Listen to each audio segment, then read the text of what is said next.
अभी हम स्टार्ट करवा रहे हैं आपके पास चैप्टर नंबर 12, जो कि आपके पास किस चीज़ के बारे में, हेल्थ मैनेजमेंट इंफॉर्मेशन सिस्टम के बारे में है। सही है, हेल्थ मैनेजमेंट इंफॉर्मेशन सिस्टम के बारे में अब हम बात करते हैं। उसमें क्या क्या एसेंशियल वगैरह होती है मैनेजमेंट सिस्टम के बारे में हम अभी काफ़ी कुछ डिस्कस करेंगे इस टॉपिक में। सही है।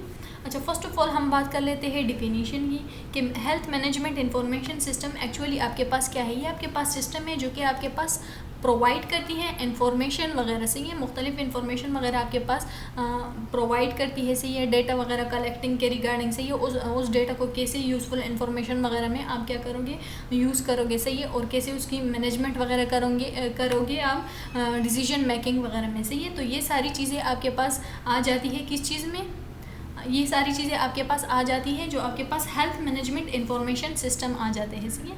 देन हम बात करते हैं एसेंशियल्स की, क्या जो मैनेजमेंट इंफॉर्मेशन सिस्टम है इसकी क्या क्या एसेंशियल्स वगैरह है। सही है, तो इसमें हमारे पास क्या होते हैं, मोस्टली आपके पास जो होते हैं 3 एसेंशियल एलिमेंट्स इसमें हमारे पास आ जाते हैं। सही है, एक आपके पास इनपुट आ जाता है। इनपुट में हम क्या करते हैं कि डेटा जो होते हैं मुख्तलिफ एक्टिविटीज़ वगैरह से कैसे उसको हम सेलेक्ट करते हैं। सही है, जो सेलेक्टेड एक्टिविटीज़ वगैरह होती है वो हम क्या करते हैं, वो हम रखते हैं इनपुट वगैरह में। सही है, देन हमारे पास प्रोसेस होता है। सही है, प्रोसेस में हम क्या करते हैं कि जो डेटा हमने कलेक्ट किया है उसको हम कैसे जो होते हैं यूज़फुल इंफॉर्मेशन वगैरह में ट्रांसफॉर्म करते हैं। सही है, कैसे उसको यूज़फुल इंफॉर्मेशन के उसमें हम क्या करते हैं, ट्रांसफॉर्म करते हैं उसको। सही है, देन हम बात करते हैं आउटपुट की। सही है, आउटपुट में हमारे पास ये होते हैं कि कैसे जो हमने डेटा कलेक्ट किया है उसको जो यूज़फुल इंफॉर्मेशन उसमें प्रोसेस की है। सही है, तो उसका कैसे ही आपके पास सेटिस्फैक्ट्री आउटकम आपके पास आ सकते हैं। सही है, आपके पास जो होती है कैसी सेटिस्फैक्ट्री रिजल्ट आपके पास इस चीज़ से आ सकते हैं। सही है। अच्छा, अब हमारे पास जो होती है जो वेल डिज़ाइन आपके पास जो वेल डिज़ाइन आपके पास जो मैनेजमेंट इंफॉर्मेशन सिस्टम वगैरह आपके पास आ जाती है, उसमें आपके पास मुख्तलिफ फैक्टर्स इन्वॉल्व होते हैं। सही है, फर्स्ट फैक्टर आपके पास क्या है, रेलेवेंस, कि आपने जो डेटा कलेक्ट किया है वो आपके पास क्या हो, वो डेटा आपके पास रेलेवेंट होना चाहिए। सही है, स्टैंडर्डाइजेशन की बात हम करी। सही है, कि जो डेटा हमने कलेक्ट किया है, जो इन्फॉर्मेशन आपने कलेक्ट की है उसमें यूनिफॉर्मिटी वगैरह होती है। सही है, उसमें वेरिएबल्स वगैरह में कोई एज सच कोई डिफ्रेंशिएशन वगैरह ना हो। सही है, वो आपने जो इन्फॉर्मेशन कलेक्ट की है वो स्टैंडर्ड होनी चाहिए। सही है, data collecting and aggregating instruments वगैरह। अब आपके पास आ जाती है कि जिस इंस्ट्रूमेंट वगैरह, जो इंस्ट्रूमेंट आप यूज़ करते हैं डेटा कलेक्शन के लिए, वो आपके पास ईजिली अंडरस्टैंडेबल होनी चाहिए। सही है, आपके पास वो सिंपल होनी चाहिए ताकि वो ईजिली अंडरस्टूड हो जो बंदा उसको यूज़ करे। सही है, जो यूज़र होते हैं उसके लिए। सही है, देन हमारे पास आ जाती है डेटा प्रेजेंटेशन,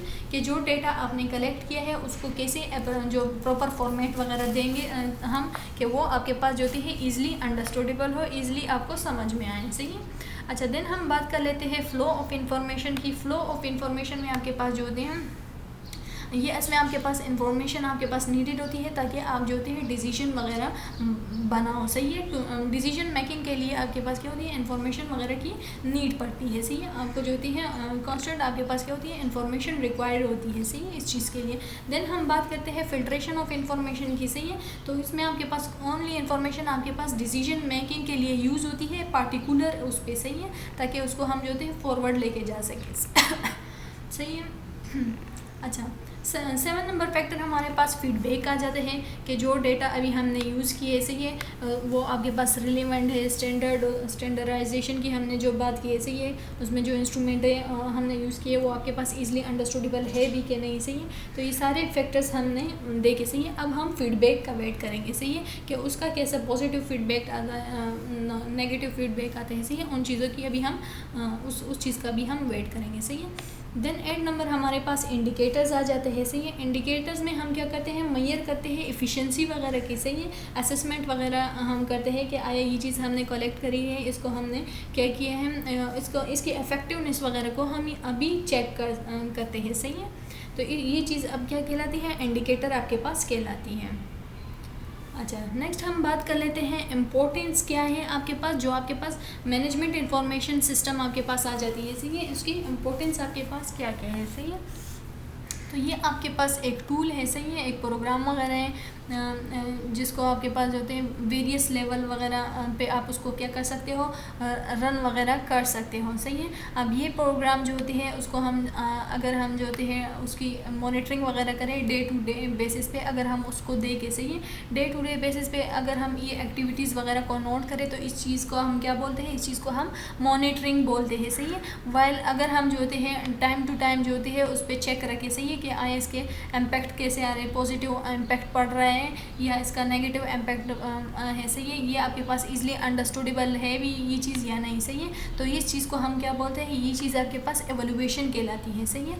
फिर आपके पास जो मैनेजमेंट इंफॉर्मेशन सिस्टम है, सही है, ये आपके पास पूरा सिस्टम किस चीज़ के रिगार्डिंग है, ये आपके पास सिस्टम है मॉनिटरिंग का और एवोल्यूशन का, सही है। किस चीज़ की मॉनिटरिंग और एवोल्यूशन वगैरह हम इसमें करते हैं, जो आपके पास MIS is management information system, ये आपके पास पूरा सिस्टम है कि इसमें हम क्या करते हैं, मॉनिटरिंग करते हैं और इवैल्यूएशन वगैरह करते हैं, सही है।